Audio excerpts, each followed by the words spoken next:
Hello hello hello welcome to the race online. আজকে আমরা একটা নতুন সেগমেন্ট এসেছি যেটার নাম হচ্ছে স্টোরি লাইন। ওই যে ওপরে লেখা হয়েছে স্টোরি লাইন।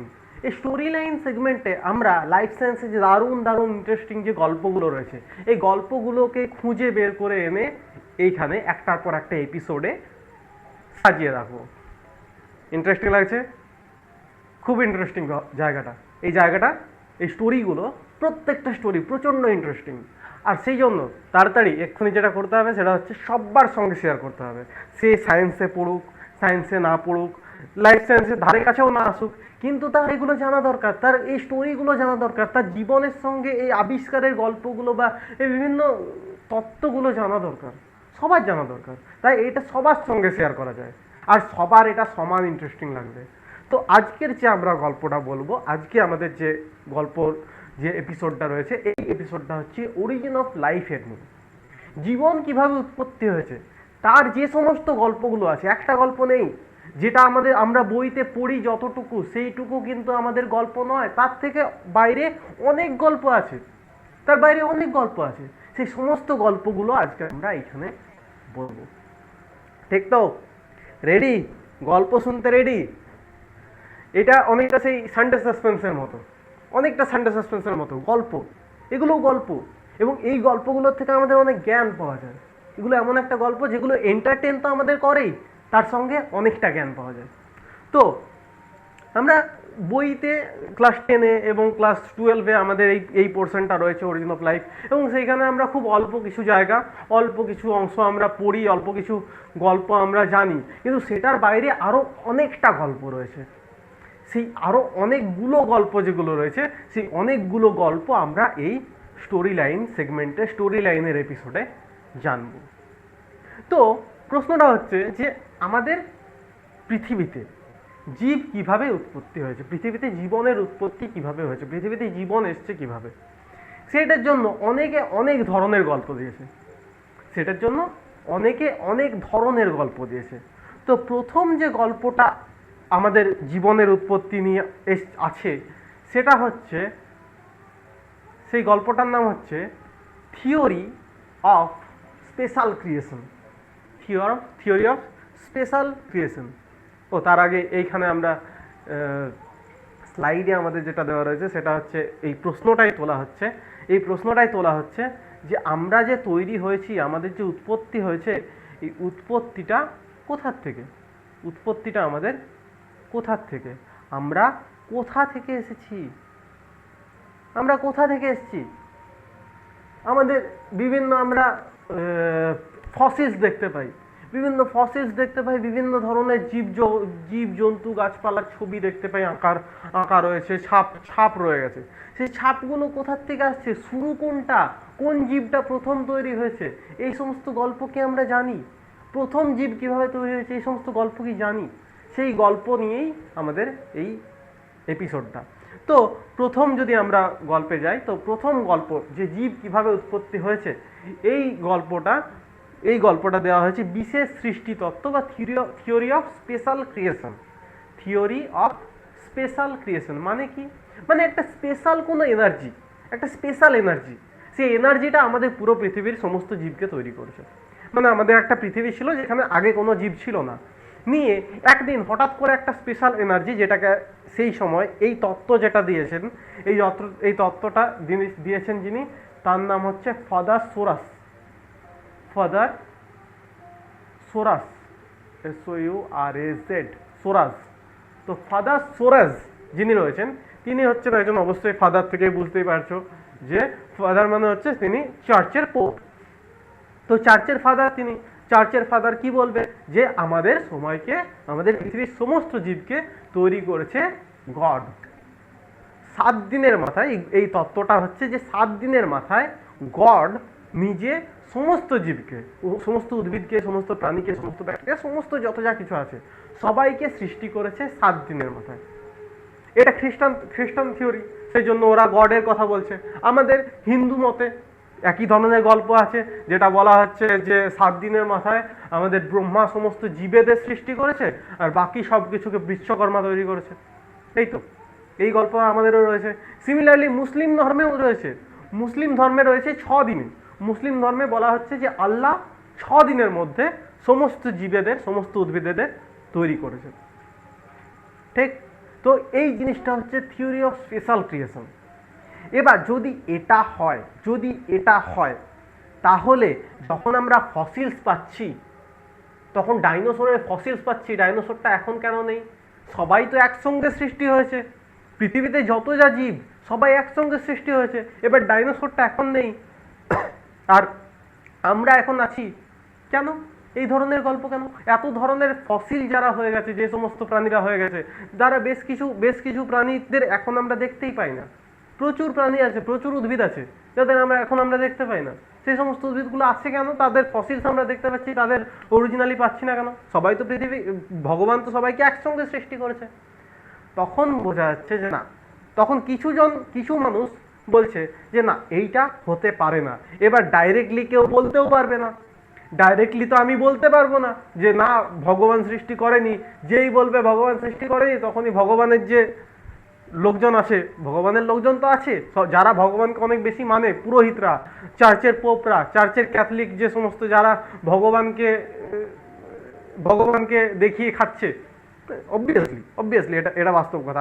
আমি ভগবানের বিরুদ্ধে যাচ্ছি না, আমি ভগবানের বিরুদ্ধে কখনো যাব না, কিন্তু এটাও কখনো নয় যে ভগবান আমাদের সবাইকে একসঙ্গে 7 দিনে সৃষ্টি করেছে। কারণ সবাই একসঙ্গে কখনো সৃষ্টি হতে পারেনি, এটা আমরা ফসিল যদি দেখি তাহলেই বুঝতে পারবো। নাহলে ডাইনোসরের এখন থাকা উচিত তো সেই জন্য এই তত্ত্বটা বেশ কিছুজন মানতে চাইছিল না। তখন অন্য আরেকটা তত্ত্ব দরকার, অন্য আরেকটা গল্প দরকার। তো সেই অন্য গল্প যেটা দেওয়া হবে, সেই গল্পটা নাম দেওয়া হলো থিওরি অফ স্পন্টেনিয়াস জেনারেশন বা স্বতঃস্ফূর্ত উৎপত্তির গল্প। এইটা কে দিয়েছে? এইটা দিয়েছে আমাদের অ্যারিস্টটল।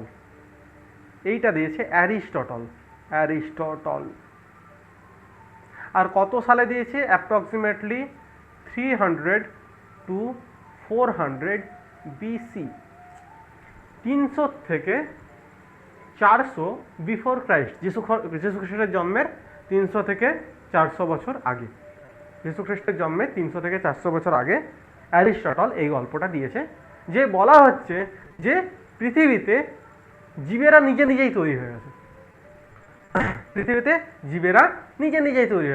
মানে ভালো জায়গা পেয়েছে, ভালো খাবার দাবার আছে। এবার খাবার যদি থাকে, তখন খাবার থাকলে সেখানে নিজে নিজেই যেমন পোকামাকড় তৈরি হয়ে যায়। যেমন এখানে ছবিটা দেওয়া রয়েছে, এই যে ছবিটা আছে আমার পেছনে, এই ছবিটা যেটা রয়েছে, এই ছবিটাতে বলা হচ্ছে কি যে এখানে মাংস রাখা হয়েছে, একটা কন্টেনারের মধ্যে মাংস রাখা হয়েছে। আর এই মাংসটা যখন রাখা হয়েছে, তখন ম্যাগট যেগুলো তৈরি হয়, মাছির লার্ভা যেগুলো তৈরি হয়, সেগুলো অটোমেটিকলি সেখানে তৈরি হয়ে যায়। মানে খাবারটা এখানে আছে, সে খাবারটা আছে বলে খাবারের ওপর জীবটা অটোমেটিকলি তৈরি হচ্ছে, স্পন্টেনিয়াস ভাবে তৈরি হচ্ছে। জীবকে কোথার থেকে তৈরি হতে হচ্ছে না, খাবারের ওপর খাবার থাকলে অটোমেটিকলি জীব তৈরি হয়ে যায়। এবং এইটাকে সত্যি মনে করে আরো একটা তত্ত্ব দিয়েছে, যেটা দিয়েছে ভ্যান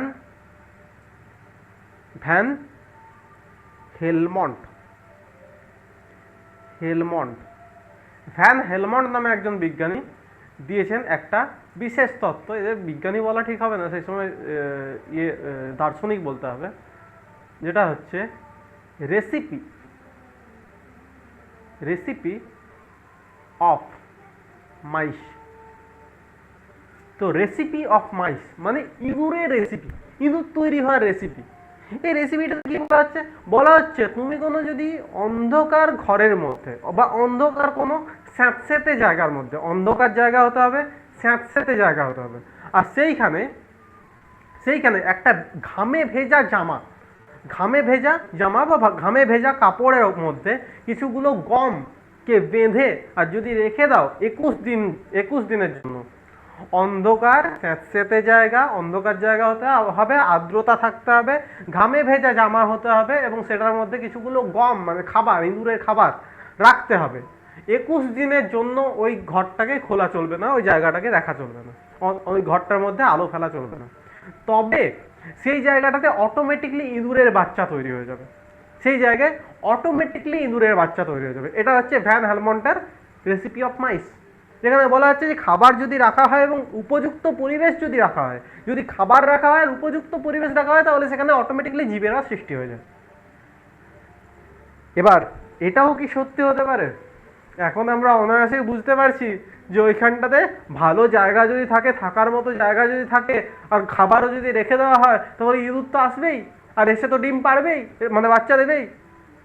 ইঁদুর তো এসে বাচ্চা দেবেই। ওখানে দেখছি এই ঘরটাতে কেউ ঢুকছে না, ঘরটাতে খাবার আছে, স্যাঁতস্যাঁতে জায়গা আছে, বাচ্চা দেওয়ার মতো কাপড় আছে, তাহলে কাপড়ের উপর বাচ্চা দেবে, দেবেই তো।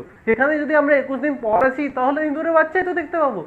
ওটা কি গম থেকেই তৈরি হয়ে গেল? হলো না, গম থেকে তৈরি হচ্ছে না। আরে কোনো একটা ইঁদুর এসে বাচ্চাটা দিয়ে গেছে। এটা অরিজিনাল জীব তৈরির সময় তো হতে পারে না।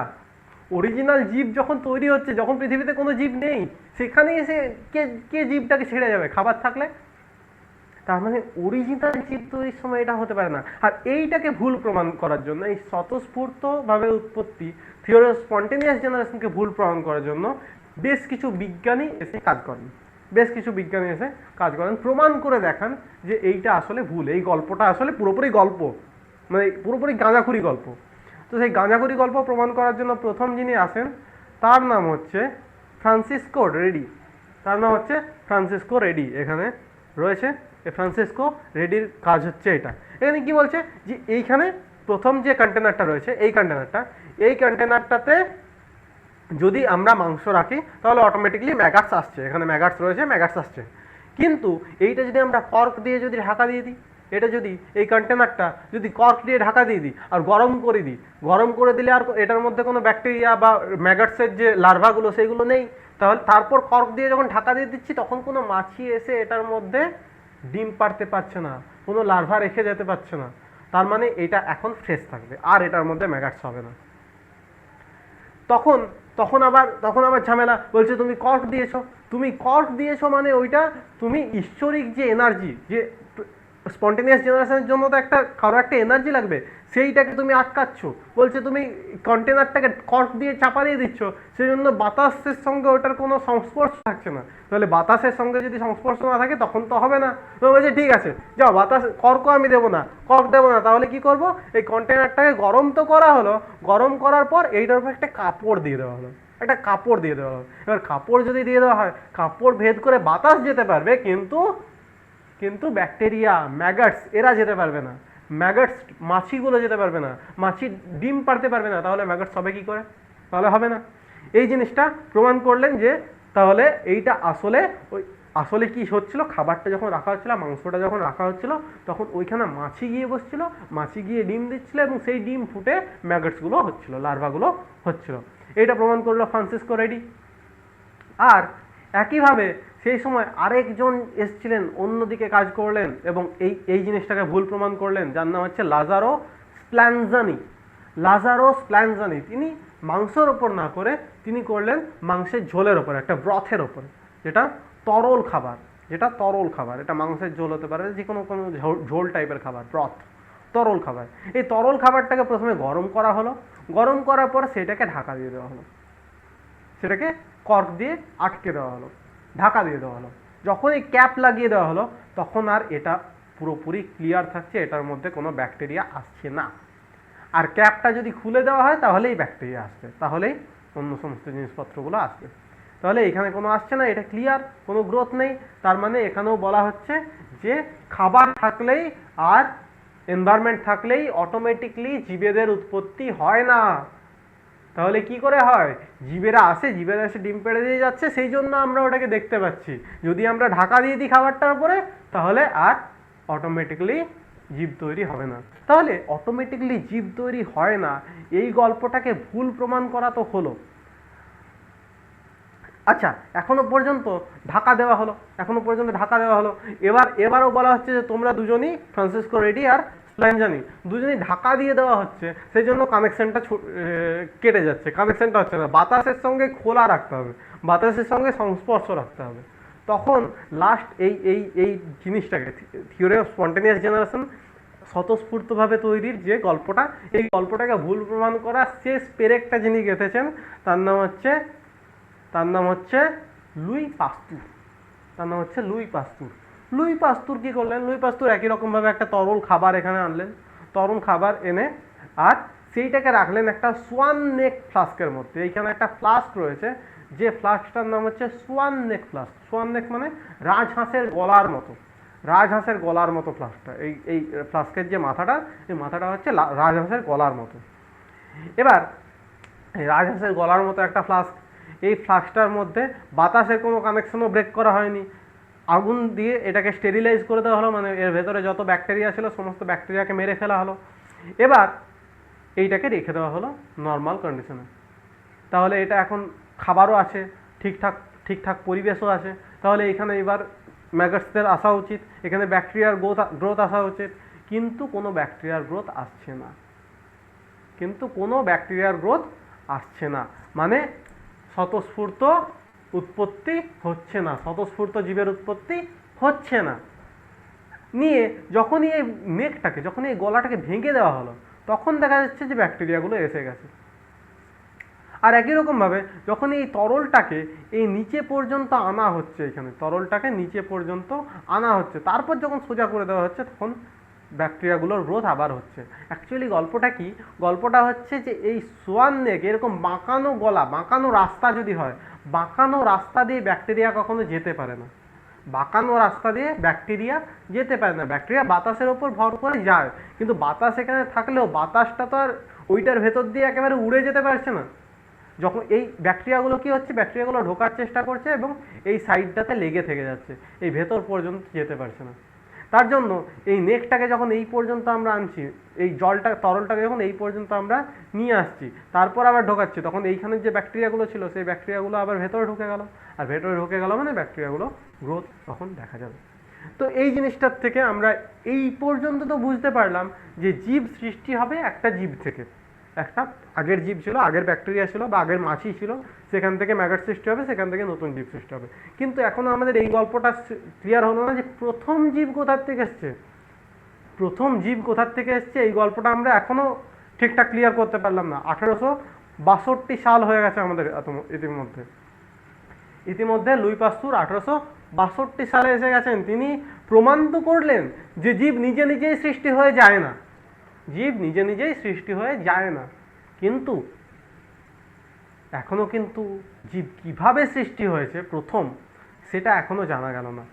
তখন আরেকজন বিজ্ঞানী এলেন, যার নাম হচ্ছে রিক্টার এবং আরহেনিয়াস, এবং তিনি যে গল্পটা দিলেন সেটা হচ্ছে প্যানস্পার্মিয়া তত্ত্ব। এবং এটা কত সাল? এটা হচ্ছে 1865। এই 1865 সালে বলা হচ্ছে যে পৃথিবীতে জীব সৃষ্টিই হয়নি।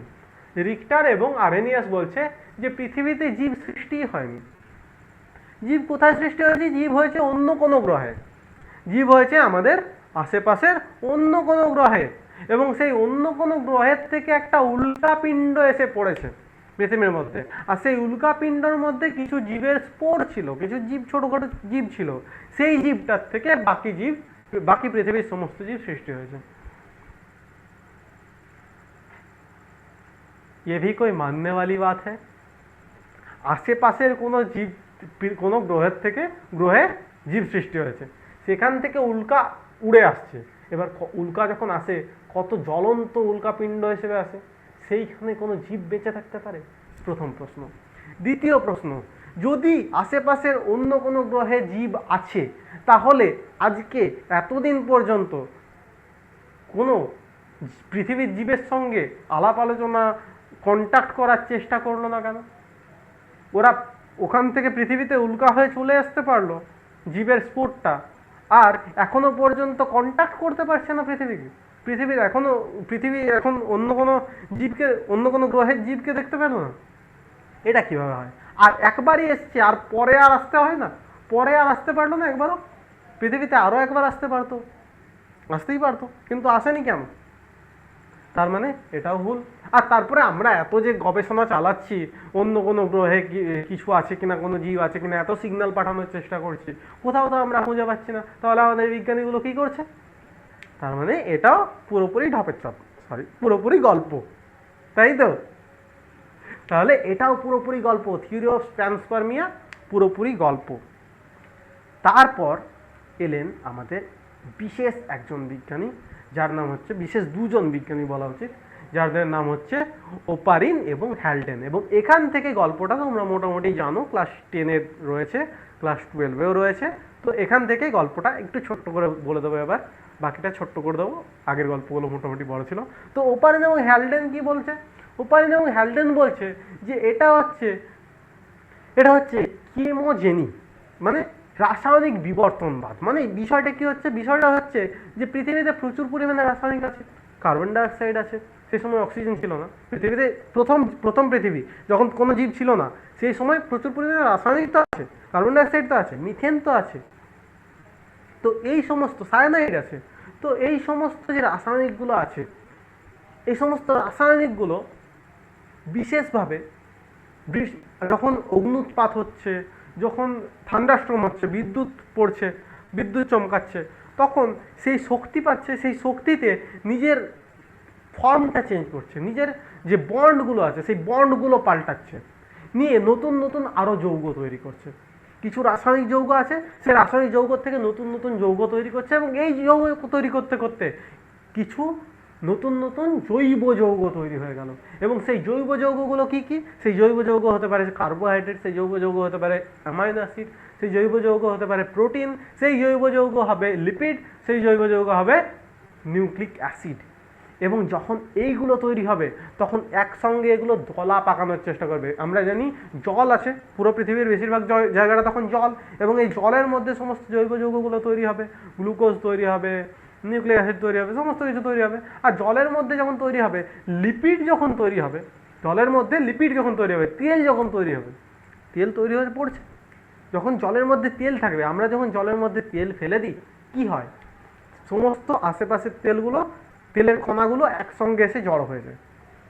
ওখানেও একই জিনিস হবে, ওই জলের মধ্যে যখন লিপিডের কণাগুলো থাকবে, সেই লিপিডের কণাগুলো সব এক জায়গায় এসে জড়ো হওয়ার চেষ্টা করবে। আর জড়ো যখন হবে তখন আশেপাশে, এইখানে ধরা যাক একটা লিপিড আছে, এখানে একটা লিপিড আছে, এখানে একটা লিপিড আছে, এখানে একটা লিপিড আছে ধরা যাক, আর মাঝখানটাতে প্রোটিনও তো আছে, মাঝখানটাতে কার্বোহাইড্রেট তো আছে। এবার লিপিডগুলো যখন এক জায়গায় এসে জড়ো হওয়ার চেষ্টা করবে, তখন সেই লিপিডগুলোর মাঝখানে কিছু প্রোটিন, কিছু কার্বোহাইড্রেট, কিছু নিউক্লিক অ্যাসিড থেকে যাবে, এবং একটা কোষের মতো আকৃতি তৈরি করবে, যে কোষের মধ্যে প্রোটিন আছে, কার্বোহাইড্রেট আছে, ফ্যাট আছে, আর নিউক্লিক অ্যাসিড আছে, এই সমস্ত কিছুগুলো আছে।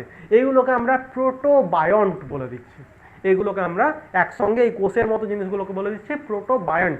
আর এই প্রোটোবায়ন্ট যে কোষটা তৈরি হলো, এই কোষ থেকেই পরবর্তীকালে আরেকটু ডেভেলপ হবে, এবং আরেকটু ডেভেলপ হওয়ার মাধ্যমে তৈরি হবে প্রোটোসেল এবং প্রোক্যারিওটিক সেল। প্রথম কোষ এইভাবে আমাদের আবিষ্কার হলো, তৈরি হলো, এবং এইটা কেমিক্যাল থেকে, রাসায়নিক বস্তুর থেকে জৈব বস্তু তৈরি হচ্ছে, সেই জন্য এটাকেই বলা হচ্ছে রাসায়নিক বিবর্তনবাদ বা কেমোজেনি। ঠিক? এবং এই গল্পটা মোটামুটি মেনে নেওয়া যায়। এবার অবশ্যই এটাও একটা গল্প, কিন্তু এটাও কেউ দেখেনি, কোনো মানুষ দেখেনি, এবং তখন বলা হচ্ছে যে এটা যদি হয় তাহলে এটার প্রমাণ করো। এবার ওপারিন হ্যালডেন এটার প্রমাণ তো করতে পারেনি, ওপারিন হ্যালডেন শুধু গল্প বলে চলে গেছে।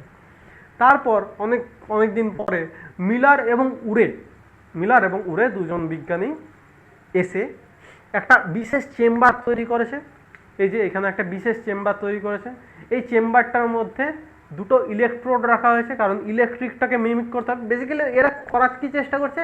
সেই সময়ের পৃথিবীকে মিমিক করার চেষ্টা করছে।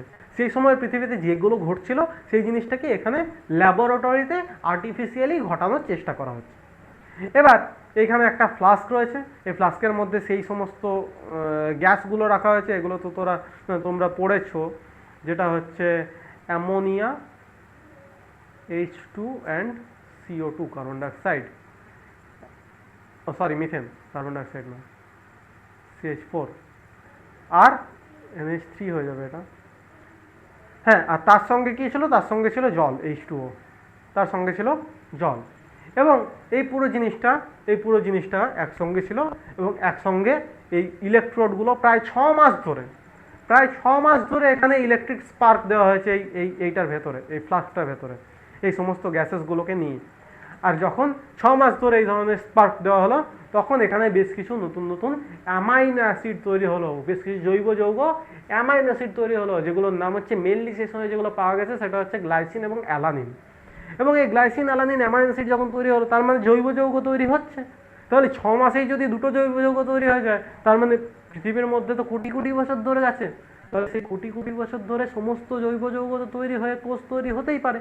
তাহলে এটা প্রমাণ করা হয়ে গেল যে মিলার এবং উরের পরীক্ষাটা সত্যি, মানে মিলার এবং উরের বক্তব্য যেটা দিয়েছিলেন সেই বক্তব্যটা সত্যি। এবং এইটাই এখনো পর্যন্ত আমাদের মোস্ট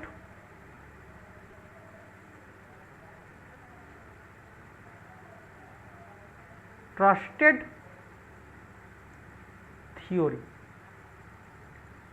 এই থিওরিটা এখনো পর্যন্ত মোস্ট ট্রাস্টেড থিওরি। এই থিওরিটাকে এখনো পর্যন্ত সব থেকে বেশি আমরা সবাই, সমস্ত সায়েন্টিস্টরা সব থেকে বেশি ট্রাস্ট করে। ঠিক, এরপরে আরও বেশ কিছু গল্প দেওয়া হলো যে সেই সময় প্রথম যে জিনিসটা তৈরি হবে, প্রথম যে নিউক্লিক অ্যাসিড তৈরি হবে, সেই নিউক্লিক অ্যাসিডটা প্রথম যেটা তৈরি হয়েছিল, সেই নিউক্লিক অ্যাসিডটা তৈরি হয়েছিল রাইবোনিউক্লিক অ্যাসিড। ডিএনএ প্রথমে তৈরি হয়নি। এবং তখন বলা হচ্ছে যে সেই যে পুরো ওয়ার্ল্ডটা, সেই যে পুরো জগৎটা, সেই জগতে সমস্ত নিউক্লিক অ্যাসিড হিসেবে সব জায়গায় শুধু আরএনএ আছে। তাহলে সেইখানে বলা হচ্ছে যে সেই সময়টাকে বলা হচ্ছে আরএনএ ওয়ার্ল্ড। এবং এইখানে একটা হাইপোথিসিস রয়েছে, এই যে বলা হচ্ছে সেই জগতের মধ্যে সমস্ত নিউক্লিক অ্যাসিড শুধুমাত্র আরএনএ, কোনো ডিএনএ নেই। এবং এই হাইপোথিসিসটাকে বলা হয় আরএনএ ওয়ার্ল্ড হাইপোথিসিস। এই তত্ত্বটাকে বলা হয় আরএনএ ওয়ার্ল্ড হাইপোথিসিস। নেক্সট, তারপরে এই জীব থেকে আস্তে আস্তে এই কেমোজেনিটা ঘটেছে 4 বিলিয়ন বছর আগে, এবং তারপর আস্তে আস্তে আমাদের সমস্ত জীবেরা সৃষ্টি হচ্ছে। বেসিক্যালি এইটার পর থেকে, এই কেমোজেনির পর থেকে, ওপারিন হ্যালডেন মিলার রোডের পর থেকে তো সব ক্লাস 11-12 রয়েছে, সেই জন্য আমি আর এখানে আলাদা করে বললাম না। কিন্তু তার আগের যে গল্পগুলো, সেই গল্পগুলো বলাই আমাদের আজকের এই সেশনটার, এই এপিসোডটার উদ্দেশ্য ছিল। আশা করি গল্পগুলো সবার ভালো লেগেছে। এবং এই গল্পগুলোর থেকে কারো কোনো প্রশ্ন যদি হয় বা কোথাও যদি কিছু ডাউট থেকে থাকে, তাহলে অবশ্যই কমেন্টে জানাতে পারো। আর কোন ধরনের গল্প তোমরা পেতে চাও লাইফ সায়েন্সে, সেইগুলো আমাদের কমেন্টে জানাতে পারো। আর এই গল্পগুলো জানতে ইন্টারেস্টেড কিনা, এই এপিসোডটা চালিয়ে যাওয়ার জন্য, আমাদের একটু মোটিভেট করার জন্য আমাদের কিছু কমেন্ট করে যাও। Thank you. আজকের এই ভিডিওটা এই পর্যন্তই। তো দেখা হচ্ছে পরবর্তী ভিডিওটায়।